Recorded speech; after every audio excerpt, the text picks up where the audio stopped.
Howdy, my totally tubular sharkaholics. We're back for the Shark Scale Year 4. And today's shark movie is another oldie. It's Night of the Sharks. So this is a pretty old movie. All things considered, it's one of the older movies that we've looked at on this channel. And is it going to be a flop like some of those other older movies, or is it going to actually swim? Let's find out. The plot of this movie is a strange one. So it is about a man named James, who I guess is some pro spy person or something, and I guess he spends many years bugging a communication device that is linked to this rich dude. Well, he scores big when he listens into the comm device and overhears a conversation of said rich dude and the President of the United States. And apparently this is like incriminating evidence or something that could be used against him. Something along those lines. Well, our man James demands $2 million in exchange for the tape. Naturally, the rich guy, being rich, sends his goons after James. However, he escapes to Mexico. In Mexico, his brother lives as a beach bum with his partner and hot Mexican girlfriend.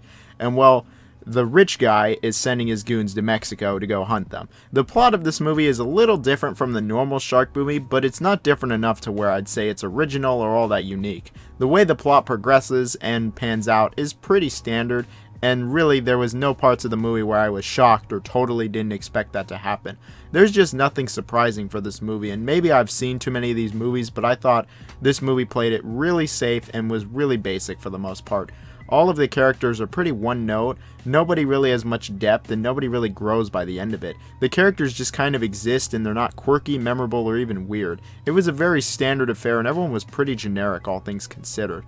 The pacing of the movie is also quite slow. The beginning really just kind of drags on and doesn't get going until about halfway through the movie, and maybe even a little more than halfway through the movie, and there's just almost nothing happening here. But you could cut out like 20 minutes of this movie and it wouldn't make a difference like at all. This was the first shark movie that I actually watched at 1.25 speed, since it is on YouTube, and I'm glad I did that because this movie just drags. Now, I will say that at least the location of the movie looks generally different from the normal shark movie. It's not your standard looking beach, it does look different. There's some jungle thrown in, so yeah, there's something different to look at. Nice aesthetic, I guess. What about the sharks that show up in the movie? Really, it's just one, maybe two sharks that show up, and I guess he just kind of lives where our beach bum character lives. And this shark kills like 3 people in the movie. It's something like that. I can count on one hand how many people die in this movie. The kills were just kind of there in this movie. I mean, it came out in the 80s. You can't expect something totally brutal and awesome looking. It looks pretty standard for the time, and it doesn't do anything special. It doesn't stand out in any way, and it just kind of happens, and it grabs them, the shark grabs them and drags them underwater, and that's pretty much it. If you've ever seen a generic shark kill, you've seen this. It really just fails to do anything interesting at all. Even an hour or two later after watching this movie, I couldn't even tell you what like a single kill is in this movie other than generic shark kill grabs someone in water. And that's pretty much it. And I wasn't expecting, something amazing or out of this world considering how old this movie is. But this movie just plays it so safe that it's just boring. At least the sharks look pretty real. I'm certain that they are real, or at least there's something there, since this was filmed in the 80s. Maybe there was some stock footage that existed by then, but I'm not too sure. They look really good, and there's obviously, again, something there, so that always does wonders for these kinds of movies. And I'm sure that when they go after the shark in this movie, they probably actually go after the shark. And I would continue my statement that I do not approve of any sharks getting hurt in the filming of any movies, especially this movie. And the fact that this movie is Italian and not even filmed in America, where animal laws were probably even less existent than they were in America back then. Yeah, I'm pretty sure a shark or two died in the making of this movie, which I don't approve of at all. But hey, I mean, at least it looks good on camera, right? This brings us to the acting, which was fine enough. I'm not going to say it was particularly great. However, it wasn't like just garbage. It wasn't throwaway awful. But I'm not going to endorse this or say it was even decent. As with most of these old movies, the acting is pretty much there. It didn't do anything special. It was really by the numbers and kind of a product of its time. And it didn't do anything memorable. Nobody stands out. And overall, it was just pretty generic. It's one of those in one ear and out the other affairs, where I could not tell you anything about this movie's acting even a day or two later from watching this movie. It was very standard and nothing stands out about it. I just don't really have anything to comment on. So, in conclusion, how is this movie?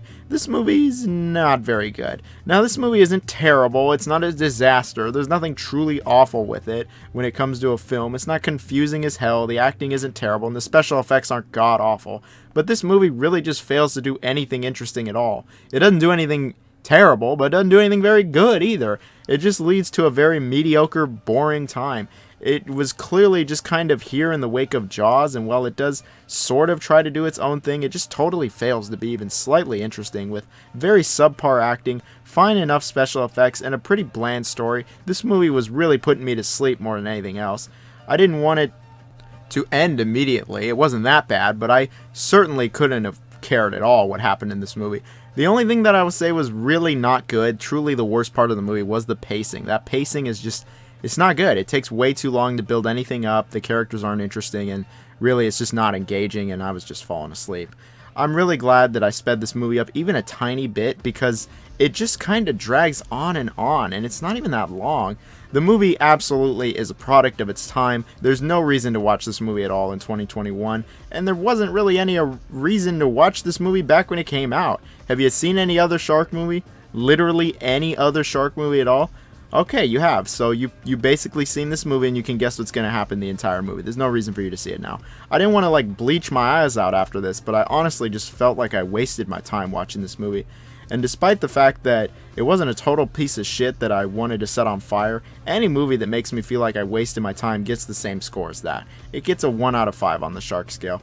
There's literally no reason to watch this movie, and there's no reason anyone ever has to talk about this movie again after this video. I mean, unless you have like fond memories with this movie, then you could tell me in the comments. I mean, I'm not even going to link the YouTube video with the movie in the description, because I just don't think it's worth your time. I'm doing you a favor. Alright, well, that's it for this video. So, have a good one, guys. See ya.